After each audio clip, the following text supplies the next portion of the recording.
পুরান ঢাকার ব্যস্ত গলি পেরিয়ে আজ শুরু করলাম আমার ছোট্ট এক রিক্সা জার্নি।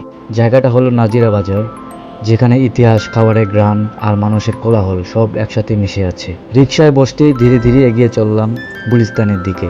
রাস্তার দুই পাশে পুরান ঢাকার পুরনো বিল্ডিং, ছোট ছোট দোকান আর মানুষের ব্যস্ততা, সব মিলিয়ে এক অন্যরকম দৃশ্য।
গুলিস্তানে পৌঁছাতেই শহরের গতি যেন আরো বেড়ে গেল। বাস, মানুষের ভিড় আর হর্নের শব্দের মাঝেই আমাদের রিক্সা এগিয়ে চললো সামনে। এরপর শহরের ব্যস্ততা পেছনে ফেলে আমরা রওনা হলাম খিলগাঁওয়ের দিকে। বাতাসে একটু শান্তি, রাস্তা একটু ফাঁকা, মনে হলো যেন ঢাকা শহরের ভেতরেই আরেকটা ছোট্ট গল্প লুকিয়ে আছে।